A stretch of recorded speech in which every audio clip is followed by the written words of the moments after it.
Hello everyone. Yes, it is 8 o'clock. Okay.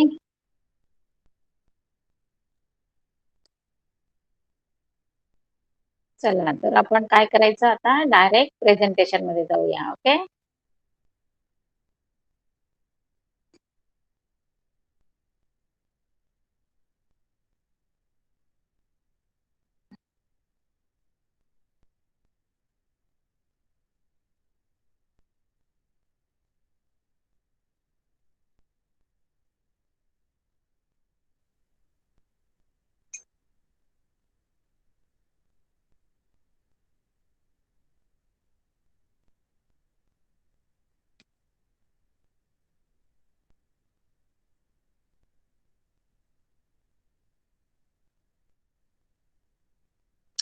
हा, look at the book.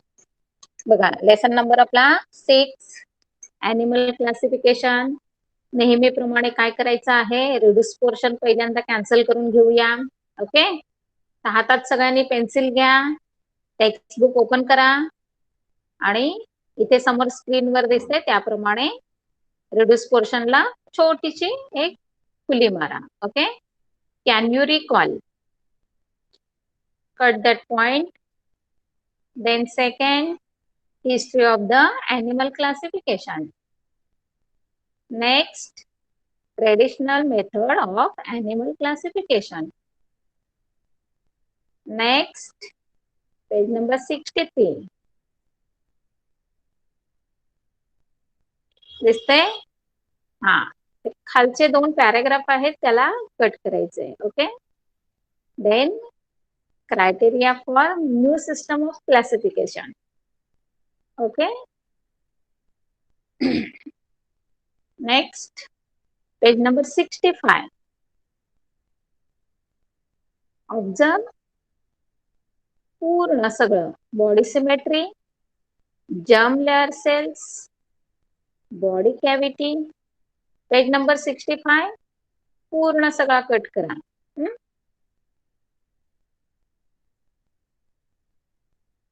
Then body cavity cut करा. Then page number 68. Do you know? Only do you know, huh? Then surprising information. Then page number 69. Internet is my friend. On the same page, get information. Page number 70. Let's think.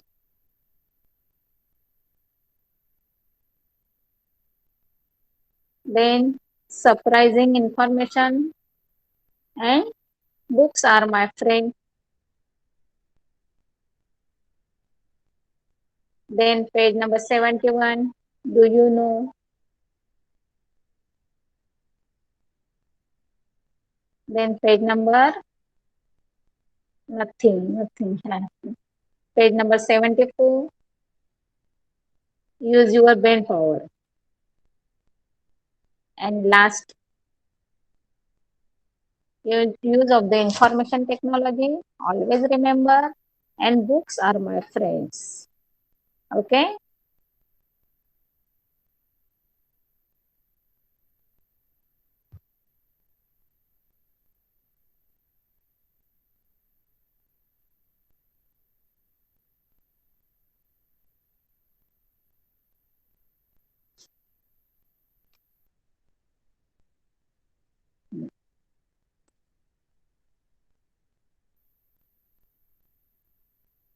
Some people are now joining. Okay. Okay. झालं marking सगळ्यांचं झालं का? Yes. Okay. हा हा. Okay okay.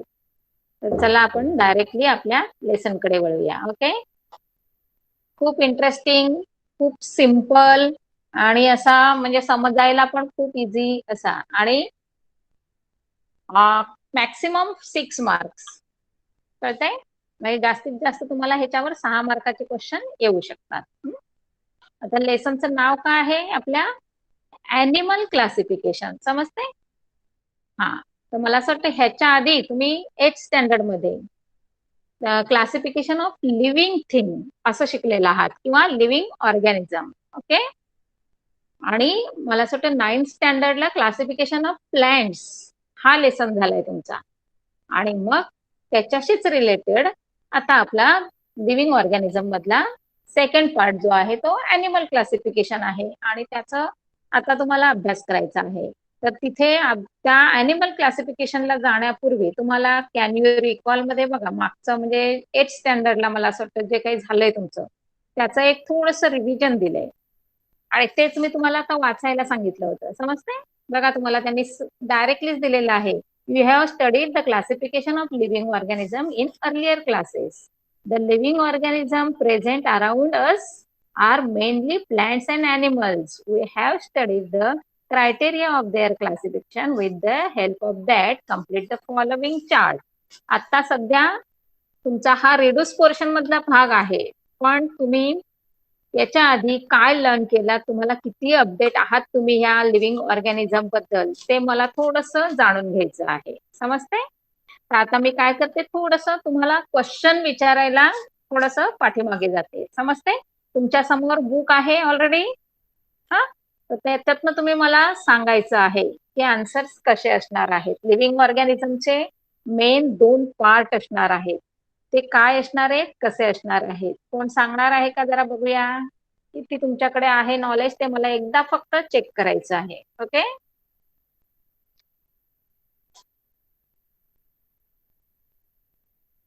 सांगा मला. Prokaryotic and eukaryotic. Very nice, very good. Yes, very good. हा, आता त्याच्यामध्ये नंतर प्रोकॅरियोटिक आहे त्याला काही पार्ट वगैरे नाहीये, पण eukaryotic again divide into 2 part. which are they? Tell me. Eukaryotic has again 2 parts. Which are they? If you know, write the answer.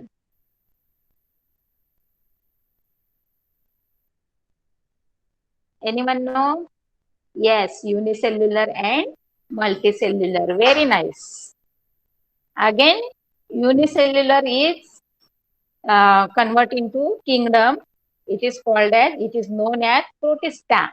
And the multicellular is again divided into 3 parts. Cell wall and without cell wall. Okay. Kingdom Protista. Very nice. Very nice. Yes, you know everything.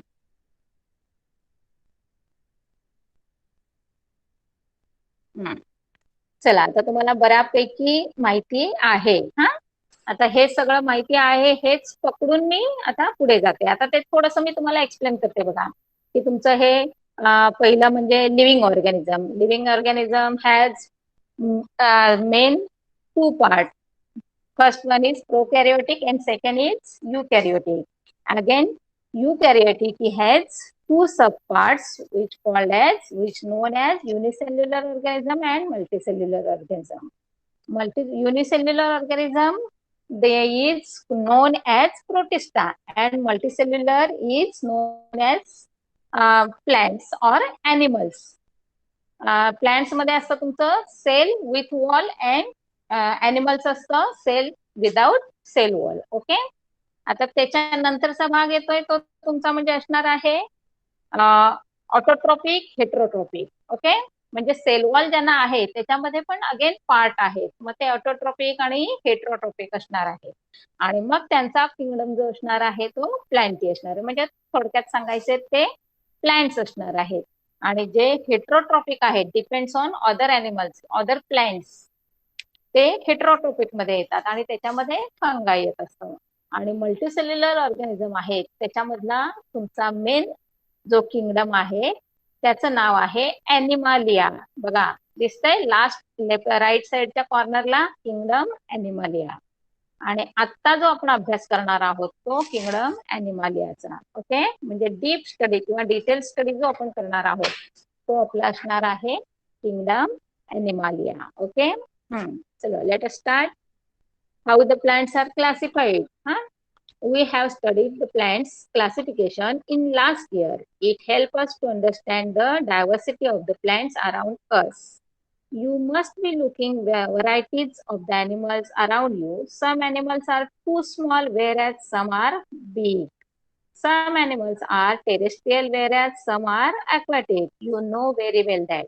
Some animals crawl on the land and some swim in water, whereas some fly in air. Animal म्हणजे थोडक्यात तुम्हाला काय सांगायचंय त्यांना, की जे काही तुम्ही प्लांट्स किंवा ॲनिमलचा स्टडी करता किंवा ऑब्झर्व करता तुमच्या सराउंडिंग मध्ये, त्याच्यामध्ये स्मॉलेस्ट पार्ट म्हणजे लिटिल एकदम स्मॉल असणारे प्लांट्स पण आहेत आणि बिग वन पण आहेत. ऍज वेल एज ॲनिमल्स मध्ये पण स्मॉल आहेत आणि बिग वन पण आहेत. शिवाय काही टेरेस्ट्रियल म्हणजे काही असे जमिनीवर राहणारे आहेत, तर काही वॉटर म्हणजे ॲक्वॅटिक म्हणजे पाण्यामध्ये राहणारे आहेत. तसंच काही हवेमध्ये उडणारे आहेत like birds. Some animals have scales on skin whereas some have feathers on hair. बघा, थोडक्यात सांगायचंय काय, स्केल्स म्हणजे असे थोडस काहीतरी टफ किंवा स्केल्स म्हणजे खवलं असं म्हणतात त्याला, की असा हार्ड पार्ट त्यांच्या स्किनवर असतो. आणि काही असतात त्यांना प्रोटेक्शन म्हणून काय असतं, फेदर्स असतात, म्हणजे बर्ड्स मध्ये असतात. In this way, there is a huge diversity among the animal too. According to recent studies, estimated number of animal species on the earth is approximately 7 million. किती आहेत, जे आपल्याला फार थोडंसं माहिती आहे, पण डिटेल स्टडी करणारे जे सायंटिस्ट लोक आहेत त्यांनी कम्प्लीट फाइंड आउट करून सांगितलंय की जवळजवळ 7 मिलियन स्पेसीज आपल्या ह्या पृथ्वीवर आहेत. Okay, it is impossible to study each and every species. However, if groups and subgroups of animals are formed depending upon the similarities and difference, म्हणजेच सगळेच्या सगळे एकदाच असे लक्षात ठेवायचं म्हटलं तर ते फार अवघड काम असणार आहे. मग त्यांना काय केलेलं आहे, ग्रुप्स आणि सबग्रुप्स मध्ये डिवाइड केलेलं आहे. आणि शिवाय त्याच्यामध्ये पण थोडेसे प्रकार ठेवलेत की त्यांच्या सिमिलॅरिटीज आणि डिफरन्सेस हा पण एक वेगळा भाग ठेवलेला आहे जेव्हा त्यांना डिवाइड केले. It will make it very easy to study such vast variety of animal. म्हणजे क्लासिफिकेशन काय असतं, तर मेन वर्ड तुमचा क्लासिफिकेशन काय आहे, तर to divide something into groups. म्हणजे थोडक्यात काय करायचं आहे की क्लासिफिकेशन केल्यामुळे त्याचे छोटे छोटे ग्रुप तयार होणार आहेत आणि ते ग्रुप मात्र मग तुम्हाला लक्षात ठेवायला किंवा फाइंड आउट करायला, कॅरेक्टर्स त्यांचे लक्षात ठेवायला सोपं जाणार आहे.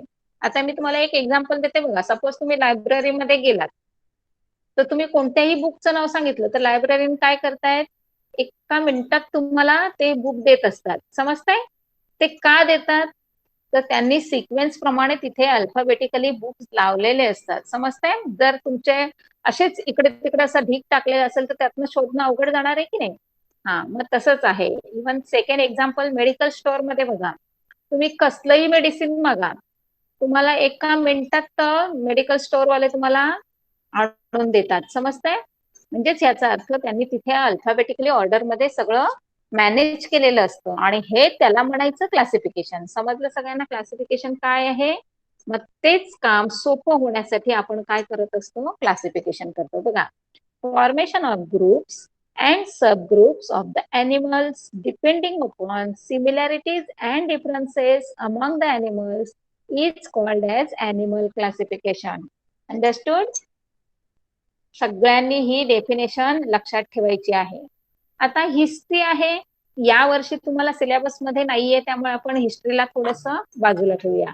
पण बेनिफिट्स काय आहेत, क्लासिफिकेशनचे बेनिफिट्स तुमच्यासाठी किती महत्वाचे आहे क्लासिफिकेशन. बघा, फर्स्ट बेनिफिट काय आहे, study of animal becomes convenient. म्हणजेच प्राण्यांचा अभ्यास करणं तुमच्यासाठी सोपं झालं, इझी झालं. Study of few animals from the group help to understood about the entire animal group. म्हणजेच तर त्या क्लासिफिकेशनमुळे एखाद्या ग्रुप मधल्या अॅनिमलचा तुम्ही जर स्टडी करत असाल तर त्याचे कॅरेक्टरिस्टिक, त्याचं स्ट्रक्चर, इंटरनल स्ट्रक्चर काय आहे हे तुम्हाला लगेच समजतं. कारण का, तर त्याच्यामध्ये त्याचं सगळं डिटेल दिलेलं असतं. It gives idea about animal evolution, म्हणजेच अॅनिमल इव्हॉल्युशन कसं झालं हे तुम्हाला समजायला जास्त सोयीचं होतं. Fourth one is animal can be easily identified with great accuracy. थोडक्यात नेमकं हेच कॅरेक्टर सांगणारा अॅनिमल तुम्हाला दिसला तर लगेच तुम्ही त्याला इमिजिएट ओळखू शकता की अरे हा हा या क्लासमधला अॅनिमल, याचं हे असं असं किंगडम आहे. समजते? म्हणजे तुम्ही स्टडी केल्यानंतर, आता हा सध्या तुमचा एक जस्ट बेसिक नॉलेज तुमचं चाललंय, पण जेव्हा तुम्ही डीप मध्ये झुऑलॉजी पार्ट शिकायला जाल तेव्हा तुम्हाला हा अॅनिमल स्टडी खूप महत्वाचा ठरणार आहे. कारण zoology is the study of animal. समजते? मग त्याच्यामध्ये जर तुम्ही असं ग्रॅज्युएशन वगैरे करायला गेलात तर हे जे आता शिकणारे तुम्ही क्लासिफिकेशन आहात, फायलम आहे, ते तुमच्यासाठी खूप इम्पॉर्टंट ठरणार आहे. Okay.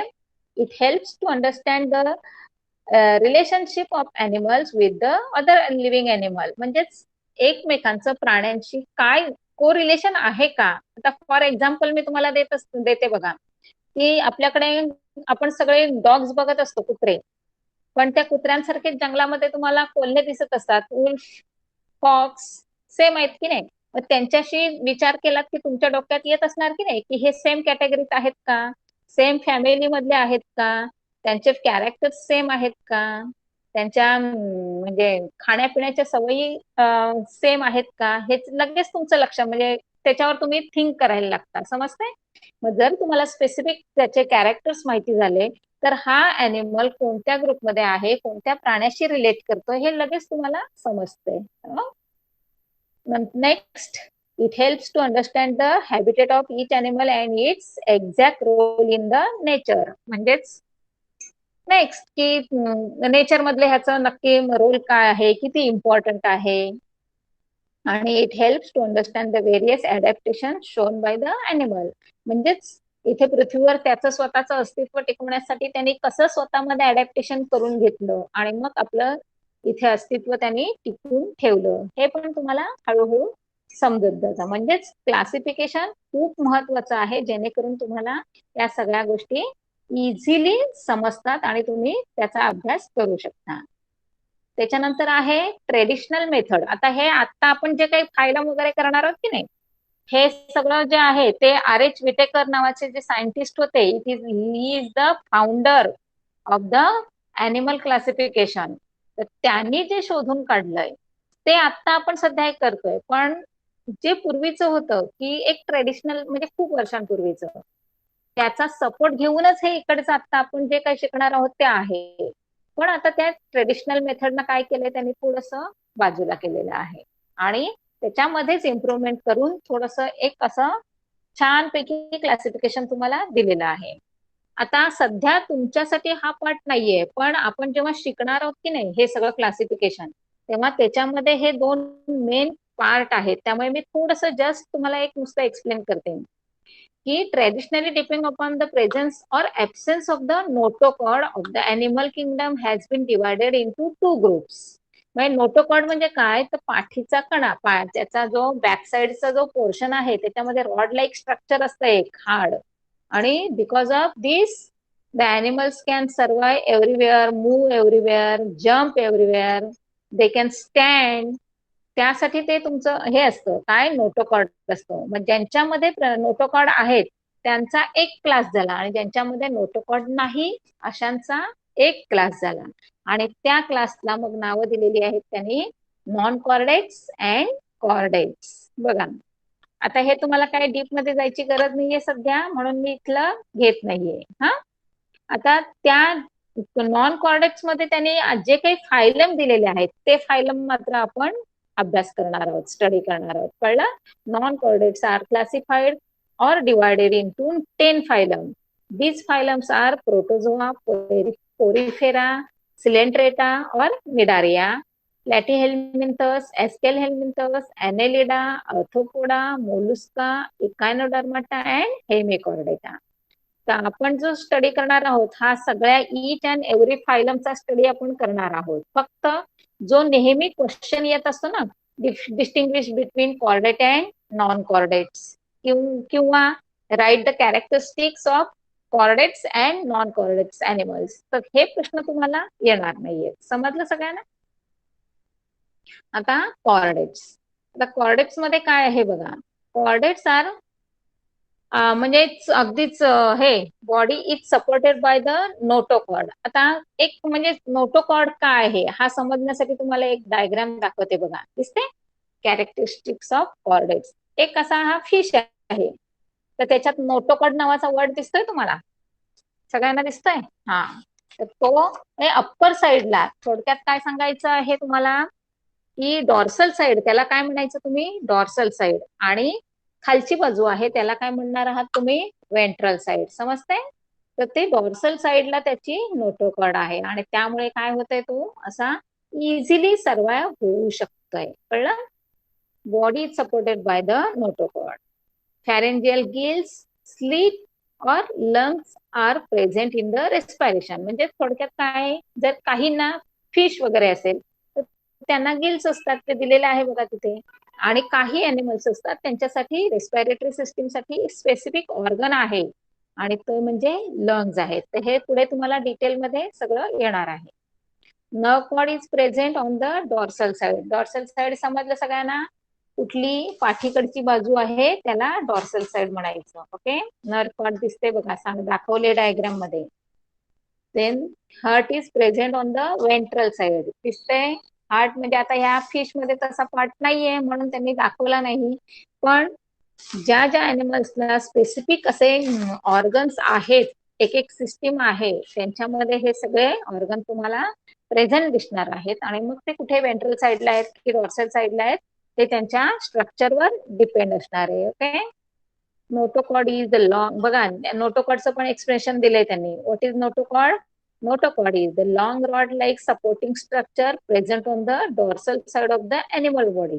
It keeps the nerve tissue isolated from the remaining body. म्हणजेच काय करताय, त्या अॅनिमल्सला सगळ्यात महत्वाचं म्हणजे ते असं बॉडी स्टिप करायला, सर्वाइव्ह करायला युजफुल आहे.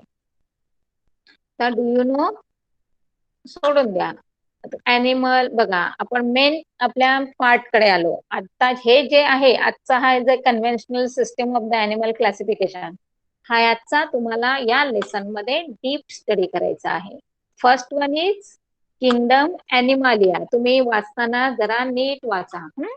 Kingdom Animalia is sub divided into 2 parts.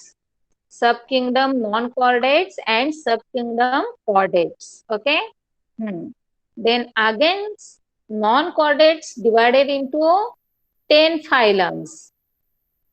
First one is Protozoa, second Porifera, third one Cnidaria, fourth one Platyhelminthes, fifth one Aschelhelminthes, sixth one Annelida, seventh Arthropoda, 8 mollusca, 9 echinodermata and 10 hemichordata. समजलं सगळ्यांना? म्हणजेच तुम्ही जो non कार्डाचा जो काय main phylum शिकणार आहात त्या फायलमचा स्टडी करत असताना तुम्हाला हे जे 10 फायलम मेन आहेत त्यांचे प्रत्येकाचे अॅनिमलचे एक्झाम्पल आणि त्यांचे कॅरेक्टरिस्टिक्स तुम्हाला विचारणार. समजलं सगळ्यांना? पुढे बघा. तर त्याच्यानंतर पुढचा भाग आहे मोठा सगळ्यात महत्वाचा सब किंगडम कॉर्डेटा. कळलं? आता कॉर्डेटाचे फायलम काय आहे, तर ते जे मेन कॉर्डेटा आहे it divided into 3 sub phylum. Urochordata, Cephalochordata and Vertebrata. लक्षात घ्या, नॉन कॉर्डेट्सला 10 फायलम आहेत आणि कॉर्डेट्सला फक्त 3च फायलम आहेत. आता 3 फायलम मधलं थर्ड वन जो आहे Vertebrata, it again divide into 6 class. Okay. मग त्यातले ते प्रत्येक क्लासचं नाव काय बघा. Cyclostomata, Pisces, Amphibia, reptile, Aves and Mammalia. तर ह्या सगळ्यांचा पुन्हा तुम्हाला डीप स्टडी असणार आहे. तर प्रत्येकाने काय करायचं आहे, हे एवढं एकदम खूप छान असं वाचून ठेवायचं, एक त्याचा पिक्चर तुमच्या डोक्यामध्ये कायम ठेवून द्यायचा. म्हणजेच कुठलाही फायलमचं नाव विचारलं तर ते कॉर्डेटामध्ये येतं की नॉन कॉर्डेटा मध्ये येतं हे तुम्हाला क्लिक झालं पाहिजे लगेच.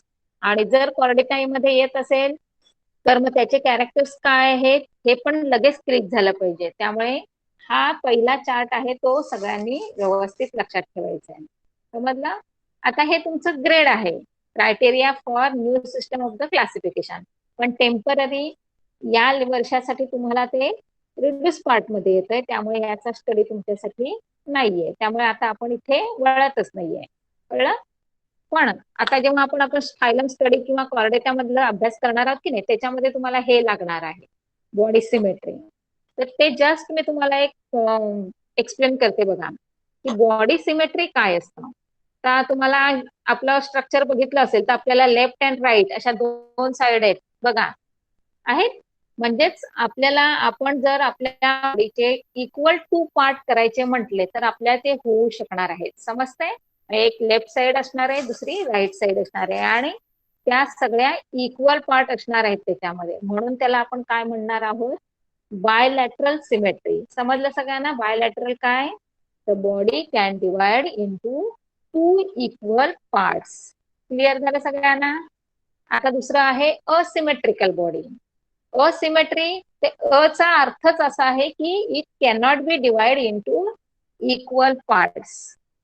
एकदम शॉर्ट मध्ये लक्षात ठेवा, it cannot be divide into equal parts. Okay. And radial, आता रेडियल म्हणजे it can be divide number of equal parts. म्हणजे थोडक्यात काय सांगायचं आहे की याचे तुम्ही कितीही कुठूनही कसे कट मारलेत तरी त्याचे इक्वल पार्ट तुम्हाला मिळत असतात. फॉर एक्झाम्पल काय आहे त्याचं, एक स्टारफिश सगळ्यांनी बघितलेलं असणार आहे बघा. स्टारफिश म्हटलं की त्याला असे 5 भाग असतात, त्यातल्या कोणत्याही भागावरनं तुम्ही कट करा ते इक्वल पार्ट मध्ये डिवाइड होत असतं. तर त्याचं एक बेस्ट एक्झाम्पल स्टारफिश लक्षात ठेवायचं आहे. आता असिमेट्रिक बघा, असिमेट्रिकचं उदाहरण लक्षात ठेवताना तुम्ही अमिबा ठेवा लक्षात. A stand for amoeba and A stand for asymmetrical body. या काही काही मी तुम्हाला शॉर्टकट जे सांगते ते लक्षात ठेवायचे आहे. Radial symmetry starfish and bilateral symmetry human being. Best example human being. बाकी सगळे तर आहेत, अगदी बटरफ्लाय घेतलात तरी तो इक्वल पार्ट मध्ये डिवाइड होतो. अगेन आपल्याला काय लागणार आहे, डिप्लोब्लास्टिक आणि ट्रिप्लोब्लास्टिक असे नेक्स्ट आपण जे काय अभ्यास करणार आहोत त्याच्यामध्ये हे दोन मेन असणार आहेत. त्यामुळे तेही मी तुम्हाला एक्सप्लेन करते बघा. Germ layers, diploblastic and triploblastic. In case of multicellular animals, germ layers are formed during initial period of their embryonic development. कधी होतं हे, मल्टीसेल्युलर अॅनिमल मध्ये जेव्हा त्यांचं एम्ब्रियोनिक डेव्हलपमेंट होत असते. आता तुम्हाला फर्स्ट लेसन मधलं जर काही समजलं असेल, आठवत असेल तर तुम्हाला एम्ब्रियोनिक डेव्हलपमेंट कळलं असेल. कळतंय? तुमचं जेव्हा सुरुवातच असते त्या पिरियड मध्येच हे सगळं तयार असतं. कळतंय? तर ते जर्म लेअर किती प्रकारचे आहेत, तर 3 प्रकारचे आहेत. आता त्याच्यामध्ये काय काय असतं बघा. Different tissues are form in the body. In case of the some animals, only 2 germ layers, endoderm and ectoderm. आता इथे तुम्हाला जर्म लेअर दाखवलंय बघा, दिसतंय? हा, म्हणजेच आता तुम्ही हे सगळं तुम्हाला माहिती आहे की सेल स्ट्रक्चर कसं असतं, आणि सेल स्ट्रक्चर मध्ये तुमचे लेयर्स दाखवलेले आहेत आणि लेअर कलरफुल दाखवलेत बघा. Outer layer is known as ectoderm, middle layer is known as mesoderm, and inner layer is known as endoderm. Is that clear? Okay.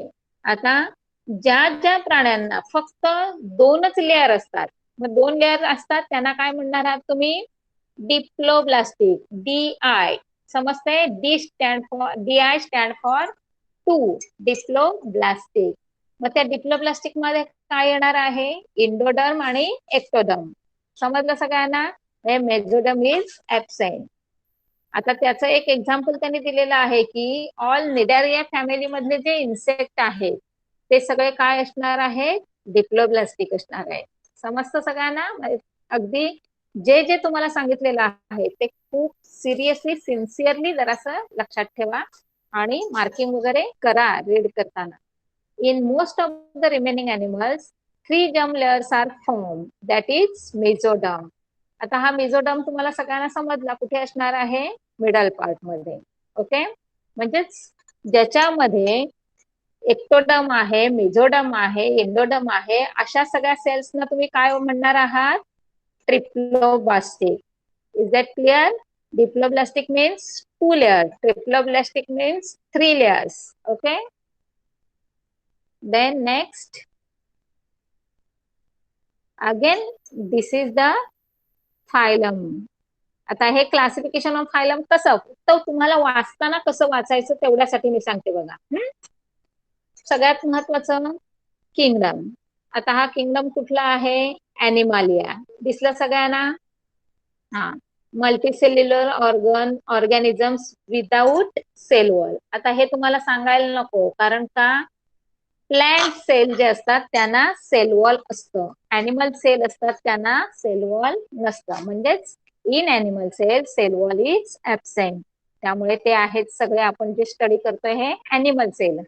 आता ॲनिमल सेल मध्ये आता आपण टाइप्स बघितले, काय, body organisation, body symmetry, body cavity आणि phylum. आता त्या body organisation मध्ये सेल्युलर ग्रेड आणि त्याच्यानंतर असणार आहे तो तुमचा टिश्यू ऑर्गन सिस्टम ग्रेड. पण हा पार्ट तुम्हाला जो ब्लू मधला आहे तो आता स्टडी करायला नाहीये, म्हणजे ओमिट पार्ट मध्ये आहे. त्यामुळे एक टेम्पररी त्याला थोडासा साईडला ठेवा. पण बॉडी सिमेट्री मी आता तुम्हाला एक थोडस म्हणजे इन्फॉर्मेशन दिले की बॉडी सिमेट्री मध्ये असिमेट्रिक बॉडी, रेडियल सिमेट्री आणि बायलॅटरल सिमेट्री. हे अति महत्वाचं आहे, कारण नेक्स्ट आपण जे काय करणार आहोत क्लास त्यांच्यामध्ये तुम्हाला हे आन्सर्स लिहावे लागणार आहेत. ओके, आता त्याच्यामध्ये बघा असिमेट्रिकल बॉडी कोणाची आहे, तर that class includes phylum Porifera. समजलं? आपण जे काही नॉन कॉर्डेटनचे जे फायलम शिकणार आहोत किती आहेत, 10 आहेत. समजतंय? त्यातला पहिला आहे आपला पोरिफेरा. त्याची बॉडी असिमेट्रिकल असते, राहील लक्षात? Then radial. ते रेडियल कुणाची असते, तर जे निडारिया फॅमिली मधले आहेत ते सगळे त्यांची सिमेट्री कशी असणार आहे, रेडियल सिमेट्री असणार आहे. आणि त्याच्यानंतर बायलॅटरल सिमेट्री. आता हे बायलॅटरल सिमेट्री आहे त्याच्यामध्ये पण बघा ॲक्युमुलेट, स्युडोकोलॅम्युलेट आणि इओकोलॅम्युलेट. समजलं?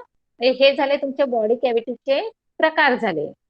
तेही तुम्हाला आता स्टडी करायला नाहीये, त्यामुळे तोही पार्ट थोडासा साईडला ठेवा. म्हणजे शॉर्ट मध्ये मला काय सांगायचंय तुम्हाला, की आता तुम्ही जो स्टडी करणार आहात त्याच्यामध्ये ह्या चार्ट मधलं काय वाचायचं नेहमी, किंगडम ॲनिलिडा, त्यांची बॉडी सिमेट्री आणि त्या बॉडी सिमेट्रीशी रिलेटेड फायलम कोणकोणते आहेत ते. क्लिअर झालं सगळ्यांना? म्हणजे एकदम easy.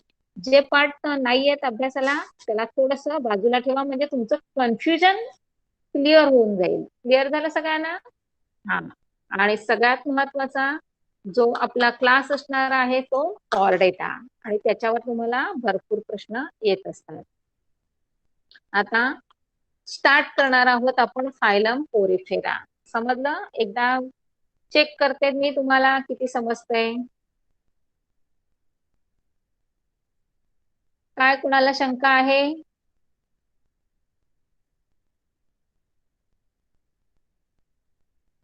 No doubt. Okay okay, ठीक आहे ठीक आहे. बरं, हे कोण जॉईन होत आहे, कोण लेफ्ट होतंय?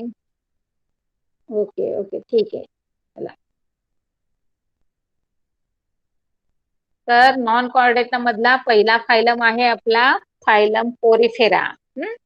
आता अगदीच सगळं त्यांचं डिटेल स्टडी दिलेलं आहे बघा. आणि हे क्लास आता एकदा का तुम्हाला किंगडम समजलं, कॉर्डेटा नॉन कॉर्डेटा समजलं, नॉन कॉर्डेटा मध्ये किती फायलम आहेत ते समजलं, की अभ्यास करताना पहिल्यांदा काय करायचं, नॉन कॉर्डेटाच घ्यायचा आणि त्याच्यातल्या एक एक फायलमला वाचायचं, मार्किंग करायचं आणि एक एक फायलमचा स्टडी तुम्ही डिटेल मध्ये करायचा आणि नंतरच तुम्ही कॉर्डेटावर जायचंय, समजलं?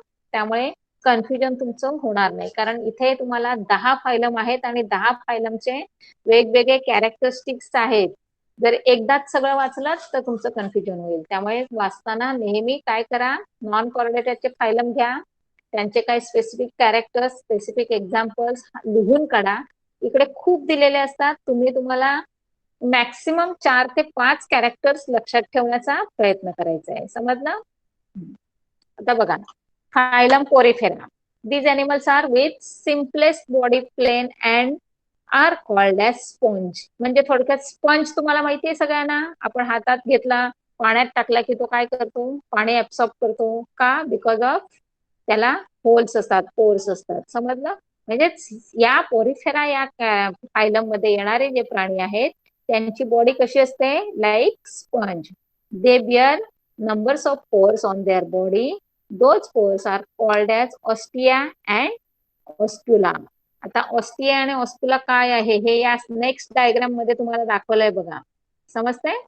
हा, मग ते एक तर त्यांच्याकडे इनलेट आणि आउटलेट असे 2 भाग करण्यासाठी किंवा त्यांचं हे न्यूट्रिशन होण्यासाठी त्यांना जे घेणं आणि सोडणं या 2 प्रक्रिया आहेत त्या कोणत्या पार्ट मधनं होत आहेत हे जास्त महत्वाचं आहे. तर ते थोडस सिरियसली बघा.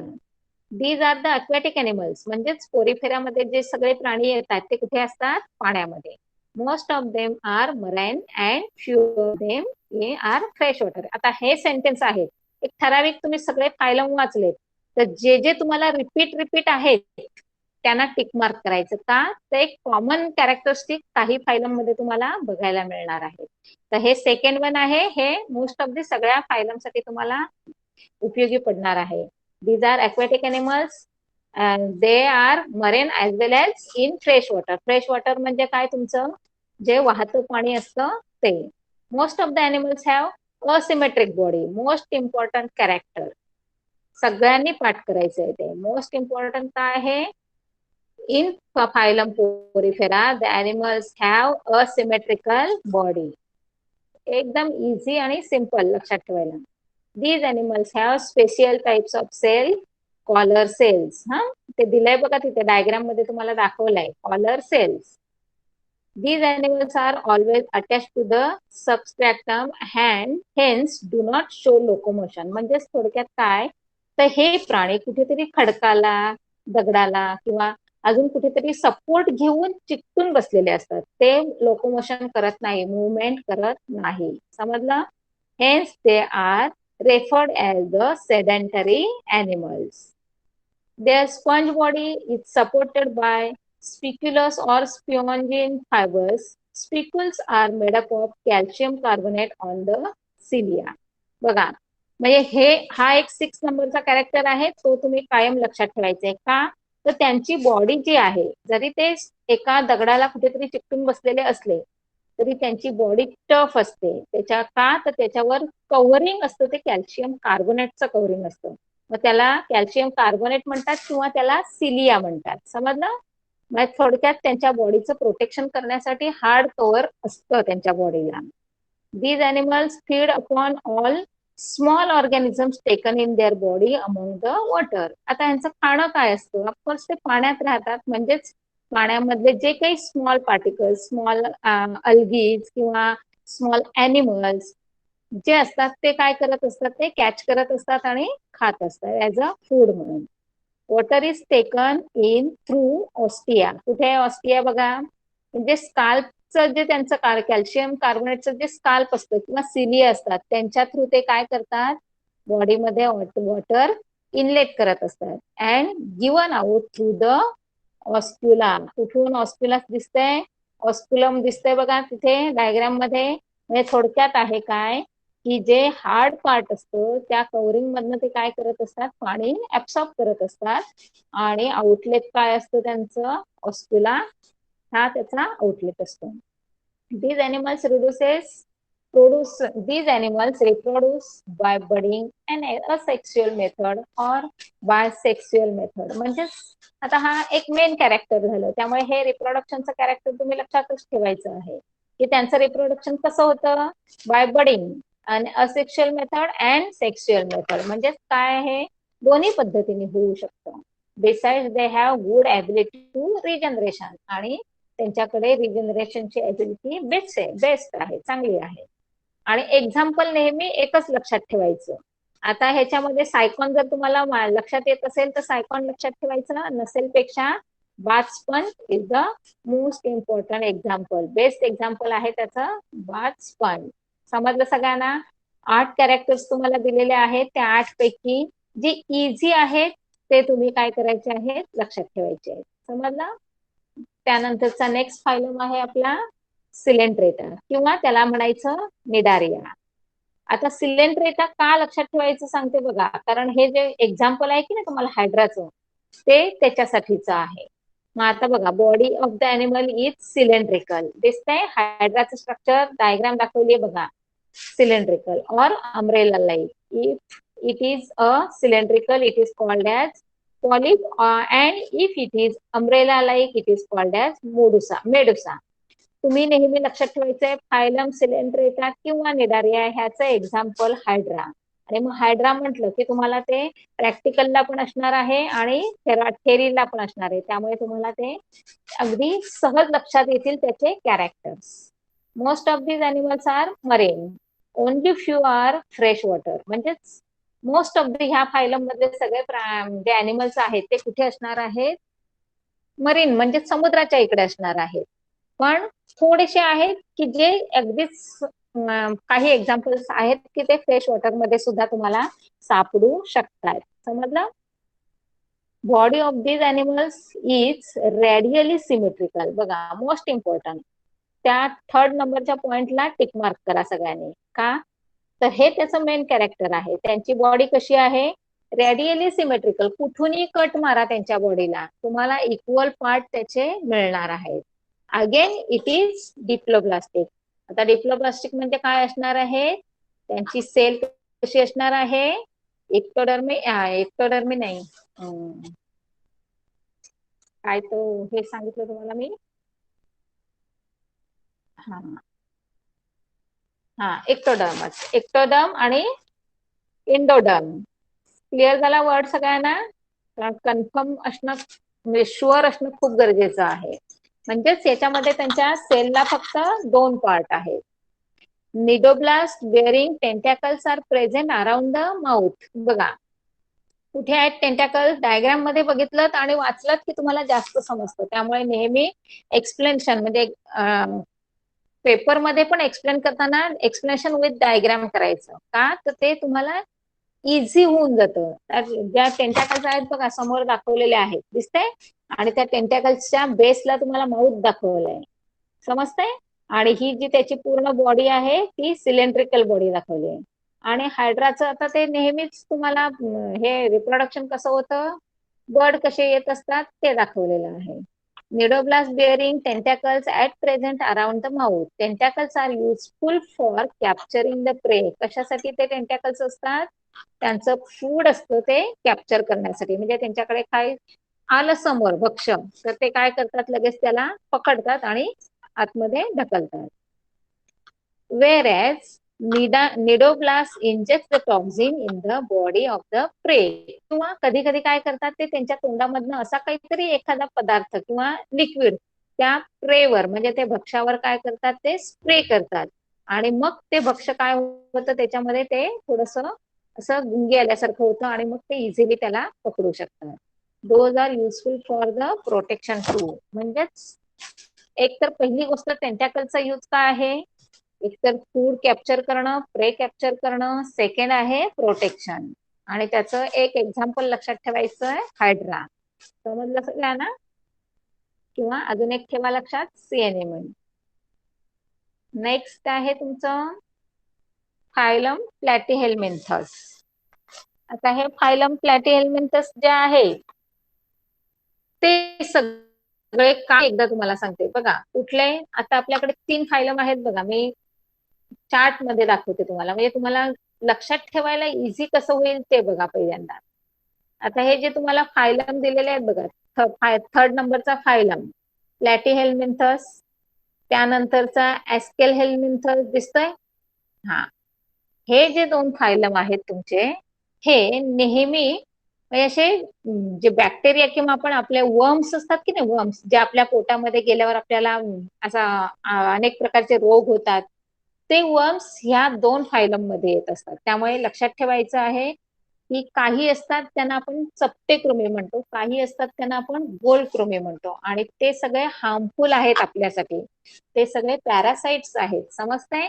त्यामुळे हे 2 जे फायलम आहेत त्यांच्यामध्ये तुम्हाला जे काही कॅरेक्टर्स मिळणार आहेत ते ऑलमोस्ट तुम्हाला इक्वल मिळणार आहेत. बघा, फर्स्ट फायलम प्लॅटीहेल्मिंथस. आता पहिलं कॅरेक्टर काय आहे बघा त्याचं. Body of this animal is slender and flat like leaf or stick. बघा, पहिलंच लिव्हर फ्लूक दिलेला आहे, त्याचा शेप कसा आहे, एखाद्या पानासारखा दिसतोय. Hence they are called as flat worms. Actually हे वर्म्स आहेत, समजतंय. वर्म्स म्हणजे किडे, आणि जे चपटे आहेत म्हणून त्यांना नाव दिलेलं आहे flat worms. Most of these animals are endoparasites. समजलं सगळ्यांना. मी तुम्हाला पॅरासाइट सांगितलं कारण का, तर ते दुसऱ्यावर डिपेंड आहेत, दुसऱ्याच्या बॉडीमध्ये ते वाढतायत आणि मग ते आपल्या बॉडीमध्ये किंवा इतर अॅनिमलच्या बॉडीमध्ये जाऊन राहतात आणि मग ते आपलं फूड खात असतात. समजतंय. आता इंडो पॅरासाइट्स म्हणजे काय, इनसाइड द बॉडी. समजलं सगळ्यांना. Body is accumulate and bilaterally symmetrical. बघा, त्यांची बॉडी कशी आहे, अक्युमुलेट आहे. आणि सेकंड थिंग काय आहे, बायलॅटरल सिमेट्री आहे. जर त्याला आपण कापायचं म्हटलं तर त्याचे इक्वल टू पार्ट होऊ शकणार आहे. ओके, त्यामुळे याच्यामध्ये खूप छान कॅरेक्टर्स दिलेले आहेत. These are the triploblastic. बघा, हे सगळे थोडेसे वेल डेव्हलप आहेत त्यांचे सेल. याच्यामध्ये आता इक्टोडर्म, इंडोडर्म, मिझोडर्म असे 3ही लेअर आहेत त्यांच्या बॉडीमध्ये. बघा, जे पॅरासाइट्स आहेत तरीही त्यांच्या सेलमध्ये हे 3ही लेअर्स आहेत. Their body is made up of 3 germ layers, endoderm, ectoderm and mesoderms. त्यामुळे हे एक कॅरेक्टर त्याचं खूप छान महत्वाचं आहे आणि लक्षात ठेवायला सोपं आहे. These animals are hermaphrodite, that is male and female reproductive system are present in the same animal body. म्हणजेच थोडक्यात काय आहे की दोन्ही प्रकारचं रिप्रोडक्शन सिस्टीम आहे ते एकाच एनिमल मध्ये अवेलेबल असते. ओके, क्लिअर झालं समज सगळ्यांना. hermaphrodite म्हणजे काय, male and female reproductive system are present in the same animal body. आणि त्याचे एक्झाम्पल लिव्हर फ्लूक किंवा टेपवर्म किंवा प्लेनारिया. तिन्हीच्या तिन्ही लक्षात ठेवा. का, तर तुम्हाला हे कुठेतरी एक्झाम्पल विचारले जातात. त्यामुळे ह्या प्लॅटीहेल्मिंथसचे 3च्या 3 एक्झाम्पल प्रत्येकाने लक्षात ठेवायचे आहेत. क्लिअर झालं सगळ्यांना. आता त्यांची बॉडी कसं असतं स्ट्रक्चर बघा, ते पण जरा असं एक्सप्लेन करते की जेव्हा ते इंडो पॅरासाइट्स म्हणून वाढतात तेव्हा त्यांची बॉडी सकर असतात त्यांच्या बॉडीमध्ये. कारण का, तर रेडीमेड मटेरियल त्यांना फक्त सक करायचं असतं, कळते. त्यामुळे त्यांचा समोरचा जो पार्ट आहे तो माउथ, त्या माउथच्या आतमध्ये एक त्यांच्या म्हणजे सक करण्यासाठी पार्ट आहे, त्याला सकर म्हटलेलं आहे.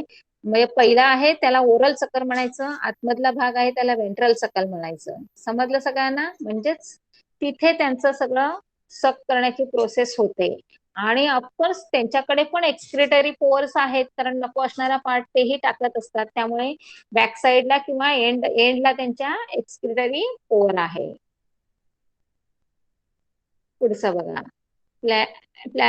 फायलम ऍस्केल हेल्मिंथस. आता हा कसा आहे, राऊंड शेप आहे म्हणून त्याला नावच देताना दिलेलं आहे राऊंड वर्म, कळते.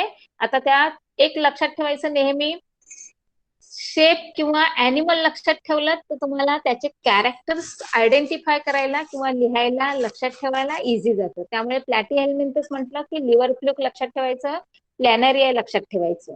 समजतंय. म्हणजे त्याच्या स्ट्रक्चरवरून तुम्ही कॅरेक्टर्स इझिली सांगू शकता. आता हा ऍस्केलमेंथस आहे तो बघा कसा आहे. The body of this animal is long thread like or cylindrical. म्हणजेच थोडक्यात काय आहे, हा गांडुळासारखा लांब असतो. Hence they are called as round worm. गांडुळासारखा म्हटलंय, गांडूळ नाही, अर्थवर्म नाही, हे लक्षात ठेवा. इट इज पॅरासायटिक एनिमल, कळलं. These animals are either free living or endoparasitic. म्हणजेच एक तर ते काय असतात, बाहेर कुठेतरी वाढत असतात, नसेलपेक्षा एनिमल्सच्या बॉडीमध्ये वाढत असतात. Free living animals are either aquatic or terrestrial. म्हणजेच जे फ्री लिव्हिंग आहेत ते कुठे असणार आहेत, कुठे सापडणार, तर ते एक तर जमिनीवर सापडणार किंवा पाण्यामध्ये सापडणार. आता ह्याचं एक मी तुम्हाला बेस्ट एक्झाम्पल सांगते बघा. नेहमी पावसाळ्यामध्ये तुम्हाला पाणी उकळून प्या सांगतात का? त्याचं मेन रिझन हे आहे की हे ऍस्केलेंथस सारखे जे काही राऊंड वर्म्स आहेत ना, ते पाण्यामध्ये असतात आणि आपलं जे आउटलेट आहे की नाही, आपलं म्हणजे सॉलिड वेस्ट आहे ना आपलं, त्याच्यामध्ये असतात. त्यामुळे हे जर का पाण्यामध्ये मिक्स झाले तर ते तुम्ही तसंच पाणी प्यायलं तर तुमच्या बॉडीमध्ये ते एंट्री करतायत. त्यामुळे बऱ्याच वेळेला तुम्हाला स्ट्रिक्टली सांगितलं जातं की टॉयलेटवरनं आल्यावर हात स्वच्छ धुवायचे, नख स्वच्छ धुवायची, नख वाढवायची नाही, जेवणापूर्वी हात स्वच्छ धुवायचे आणि पाणी नेहमी उकळून प्यायचं. आता त्याच्या मागचं रिझन समजलं? हा, कारण हे ऍस्केल हेल्थ जे बॅक्टेरिया म्हणजे असे कृमी आहेत ते सगळे एकतर मातीमध्ये असतात, पाण्यामध्ये असतात आणि ते या मातीतनं किंवा म्हणजे फूडद्वारे आपल्या पोटामध्ये एकदा का एंट्री केली त्यांनी की ते एंडोपॅरासाइटिक म्हणून आपल्या बॉडीमध्ये वाढायला लागतात आणि मग तुम्ही किती खाल्लं तरी तुमची बॉडी छोटीशी राहते आणि ते मात्र आतमध्ये खूप छानपैकी वाढत असतात. पुढे बघा, body of these animals is triploblastic. बघा, जसे प्लॅटिहेल्मिंथस वाले जे काही होते तेही ट्रिप्लोब्लास्टिक होते, हेही ट्रिप्लोब्लास्टिक आहे. म्हणजे दोघांमधला एक कॉमन कॅरेक्टरिस्टिक झाला, तर तो लक्षात ठेवायचा. म्हणजे इझी काय आहे आपल्याला लक्षात ठेवायला ते पहिलं बघायचं आणि मग ते कॉमन जे कॅरेक्टर आहेत ते कोणाकोणाच्यात कॉमन आहेत ते बघायचं आणि त्याप्रमाणे मग ते लक्षात ठेवायचं. Okay. Body of this animals is triploblastic and pseudocoelomate. म्हणजे थोडक्यात त्यांच्या सिडोपोडिया सारखा त्यांना लोकोमोशनरी ऑर्गन आहे. Body of this animal is non segmented and covered with the tough cuticle. बघा, मी तुम्हाला सांगितलं होतं की हे गांडुळासारखे लांब आहेत, पण गांडुळासारखं सेगमेंट त्यांच्या बॉडीवर नाहीये. समजलं?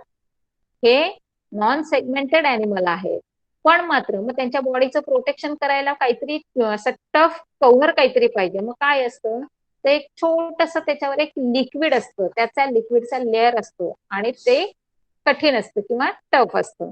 त्याला नाव दिलेलं आहे क्युटिकल. समजलं? These animals are unisexual. Clear सगळ्यांना? युनिसेक्स्युअल म्हणजे काय काय असणार आहे? युनिसेक्स्युअल याचा अर्थ त्यांच्यामध्ये कुठलं तरी एकच प्रकारचं हे काय असणार आहे त्याला, एकतर ते आयदर मेल असणार आहेत किंवा आयदर फिमेल असणार आहेत. समजलं? आता याचं एक्झाम्पल आहे ऍस्कॅरियासिस. आता हा ऍस्कॅरियासिस कुठे वाढतो बघा, इंटेस्टिनल वर्म म्हणजेच आपल्या आतड्यामध्ये वाढतो. दुसरा दिलेला आहे कुठला, फिलारियल वर्म. हा कुठे असणार आहे, आय वर्म. म्हणजे थोडक्यात सांगायचंय कुठेतरी आपल्याला जेव्हा डोळे आले वगैरे म्हणता बघा तुम्ही, तेव्हा तिथे कुठेतरी असं इन्फेक्शन झालेलं असतं. समजतंय? त्यामुळे डोळ्याला हात लावताना पण नेहमी हात स्वच्छ करूनच लावायचा आहे. ओके. आणि हे जे काय आहेत तुमचे प्लॅटीहेल्मिंथस आणि ऍस्केलहेल्मिंथस, हे दोन्ही टाइप्स जे आहेत ते वर्म्सचे आहेत. त्यामुळे त्यांचे कॅरेक्टर्स तुम्हाला नेहमी परीक्षेला विचारले जातात. आता नेक्स्ट फायलम आहे आपला Annelida. Body of this animal is long cylindrical metamerically segmented. बघा, पहिलं त्याचं एक्झाम्पल लक्षात घ्या. काय आहे, अर्थवर्म. दुसरं आहे लिची. तिसरं आहे नेरिस. आणि हे सगळे प्राणी तुम्ही बघितलेले आहेत. त्यामुळे नेहमी लक्षात ठेवायचं आहे की फायलम ऍनेलिडा म्हटलं की अर्थवर्म तुमच्या डोळ्यासमोर आला पाहिजे. आता अर्थवर्मची बॉडी कशी आहे, त्याचे कॅरेक्टर्स लगेच तुमच्या लक्षात येतील. बघा, body of this animal is long, cylindrical and metamerically segmented. First, एकदम easy. Second, most of the animals are free living, but few are ectoparasites. म्हणजेच सगळे आपले मस्तपैकी स्वतःच चाललेलं असतं, ते कोणावरही डिपेंड नाही. पण फॉर एक्झाम्पल अगदी एखाद दुसरा आहे की जो एक्टोपॅरासाइट आहे. मग आता एक्टोपॅरासाइट म्हणजे काय ते सांगते मी. इंडो म्हणजे मी तुम्हाला सांगितलं इनर इन द बॉडी, म्हणजे आपल्या बॉडीच्या आतमध्ये. आता हा इक्तो पॅरासाइट आहे. हा इक्तो पॅरासाइट म्हणजे तुम्ही लिची बघितलेलं असणार आहे सगळ्यांनी. त्या लिची जेव्हा आपल्या म्हणजे जे ओल्डर पर्सन जे असतात, जी म्हातारी माणसं घरामध्ये असतात, किंवा काहींच्या पायावरच्या वेन्स असतात बघा, त्या अशा जाड जाड झालेल्या असतात, तेव्हा त्याच्यामधलं जे खराब झालेलं ब्लड आहे ते सक करण्यासाठी ह्या लिचीनचा वापर केला जातो. मग त्या एकदा का त्या जॉईन केल्या तिथे त्या पार्टला, की काय करतात, त्या पूर्ण त्यांचं पोट भरेपर्यंत ब्लड सक करतात. त्यांची बॅग भरली की मग ते आपोआप सोडतायत. समजलं? आता हा एक्सपिरियन्स पण तुम्हाला माहिती असावा, की जेव्हा जेव्हा तुम्ही कुठेतरी त्या म्हणजे फिरायला वगैरे गेलात आणि अशा चहाच्या मळ्यांमध्ये गेलात, तर विदाऊट गमबूट जाऊ नका. समजलं? कारण तिथे खूप लिची असतात, आणि जर का एकदा त्या आपल्या पायाला वगैरे चिकटल्या किंवा आपल्या कुठल्याही बॉडी पार्टला चिकटल्या, तर ते आपलं ब्लड सक करतायत. समजलं? त्यामुळे त्यांना काय म्हटलेलं आहे, इक्टोपॅरासाइट, जे बाहेरून आपल्या बॉडीतनं ब्लड सक करतायत. क्लिअर झालं सगळ्यांना? पूर्वीच्या काळी ते लिचिनचा वापर करत होते, की असं म्हाताऱ्या माणसांच्या बॉडी मधलं खराब ब्लड, म्हणजे त्या वेन्स ज्या बाहेर अशा फुगलेल्या दिसायच्या, त्यांचा व्यवस्थित करण्यासाठी किंवा सक करण्यासाठी ते लिचिनचा वापर केला जायचा. Free living animals may be marine or fresh water, म्हणजे कुठे काही वेळेला ते एकतर म्हणजे पाण्यामध्ये पण सापडतात, फ्रेश वॉटर मध्ये पण सापडतात, किंवा त्या जमिनीवर पण सापडतात. आता गांडूळ म्हणाल तर तुम्हाला तो बिळामध्ये दिसतो, जमिनीवर असतो, थोडक्यात सांगायचं आहे. या लिची आहेत त्या जमिनीवर असतात. आता हे जे काही हे गोमबीम आहे, याला गोम म्हणतात मराठीत नेरिसला, की ते कधी कधी तुम्हाला असं पाण्याच्या ठिकाणी कुठेतरी सापडतात. म्हणजे एक्झॅक्ट ते काय आहेत, की सगळीकडे ते वाढत आहेत, थोडक्यात सांगायचंय. These animals are triploblastic, bilaterally symmetrical and इकोलोमेट. बघा, म्हणजेच थोडक्यात काय आहेत, ते सगळे इकोलोमेट आहेत. त्यांची सिमेट्री बायलॅटरल आहे, म्हणजे जरी दिसायला ते अनडेव्हलप्ड अॅनिमल असतील तरीही ते वेल डेव्हलप आहे. त्यांची बॉडी म्हणजे त्यांचे प्रत्येक सेल हा ट्रिप्लोब्लास्टिक आहे, बॉडी बायलॅटरली सिमेट्रिकल आहे आणि इकोमुलेट आहे. दे हॅव सीटी और पॅरापोडिया ऑन और सकर्स ऑन लोकोमोशन. बघा, आता सगळ्यात महत्वाचं बघा, या अर्थवर्मच्या इथे सिटिलियम दिसतंय, हा म्हणजे तो त्यांचा एक मेन पार्ट आहे. आणि नेहमी लक्षात ठेवा, मुलं चुकीची डायग्राम काढता, अर्थवर्म काढता तेव्हा सिटिलियम हा पार्ट त्यांच्या माउथच्या शेजारी आहे, कळते? आणि त्याचा ऍनस खूप लांब आहे तिकडे बघा. नाही तर बऱ्याच वेळेला तुम्ही काय करता, सिटिलियम दाखवता आणि त्या सिटिलियमच्या शेजारी ऍनस दाखवता. It is wrong. क्लिअर झालं सगळ्यांना? कारण आमचा एक्सपिरियन्स आहे, मुलं कसाही अर्थवर्म काढतात, कुठेतरी तो सिटिलियम दाखवतात, कुठेतरी माउथ दाखवतात, कुठेतरी ऍनस दाखवतात. तर लक्षात ठेवायचंय नेहमी, तुम्हाला प्रॅक्टिकल एक्झाम मध्ये पण डायग्राम काढून तुम्हाला कॅरेक्टर्स लिहायचे आहेत. त्यामुळे आत्ताचा हा जो आपला अॅनिमल क्लासिफिकेशनचा पार्ट आहे, तो प्रॅक्टिकली पण तुम्हाला इम्पॉर्टंट आहे आणि थेरॉटिकली पण इम्पॉर्टंट आहे. क्लिअर झालं सगळ्यांना? The body is covered with special cuticle. त्याच्यावर बघा, तो गांडूळ कधी चालत गेला तर त्याच्या पाठीमागे कसं एक लाईन येते बघा, म्हणजेच ते त्याचं प्रोटेक्शन करण्यासाठी आहे, की कुठेतरी त्याला स्वतःच्या बॉडीचं प्रोटेक्शन करणं खूप इम्पॉर्टंट असतं. These animals are either hermaphrodite or unisexual, म्हणजेच काही वेळेला ते एकाच अॅनिमल मध्ये तुम्हाला दोन्ही रिप्रोडक्टिव्ह सिस्टीम मिळू शकतात, किंवा काही प्राण्यांमध्ये फिमेल किंवा मेल असं एकच कुठलं तरी रिप्रोडक्शन सिस्टीम असते. क्लिअर झालं सगळ्यांना? आता इथे आपण थांबूया, कारण आपला 9 वाजलेले आहेत. लगेच लेफ्ट होऊ नका. काही इन्स्ट्रक्शन मला तुम्हाला द्यायचे असतात. एकदा का आम्ही थांबायचं म्हटलं की लगेच सगळे लेफ्ट लेफ्ट लेफ्ट होत आहेत. कळलं?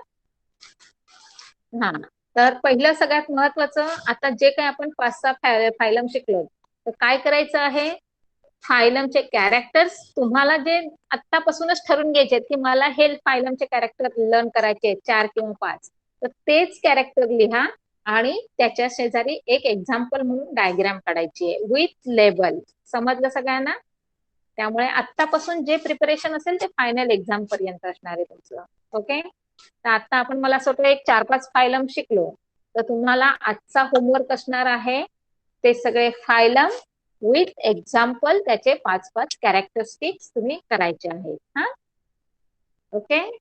आणि आता मला एक लास्ट तुम्हाला सांगायचं आहे की मी खूप तुम्हाला म्हणजे असं होमवर्क सांगते, सगळा डेली तुम्हाला म्हणजे शिकवलेल्या टॉपिकवर तुम्हाला होमवर्क देत असते, पण तुमच्या सगळ्यांकडनं मला होमवर्क येत नाही, समजतंय? तर तुम्ही खूप बिझी असाल तरीही वेळ काढून हे करायचं आहे, कारण प्रत्येक विषय तुम्हाला महत्वाचा असणार आहे आणि प्रत्येक विषयाचा अभ्यास तुम्हाला करावाच लागणार आहे, तेव्हा तुम्ही सगळ्या विषयात पास तर तुम्ही पास होणार आहात. समजलं सगळ्यांना? ओके, ठीक आहे. चला, बाय बाय. मी पाठवते, हवी तर तुम्हाला पीडीएफ याच्या बालभारतीच्या साईटवर आहे, बालभारतीच्या. आणि नसेल तर मी आपल्या 10च्या ग्रुपवर तुम्हाला ती पीडीएफ पाठवते, म्हणजे कशी आहे ते तरी कमीत कमी तुम्हाला बघायला मिळेल. समजलं? Okay okay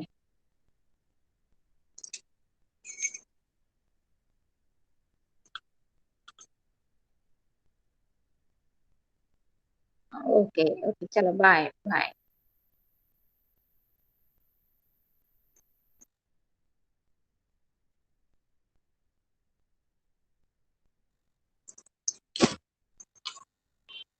Yes.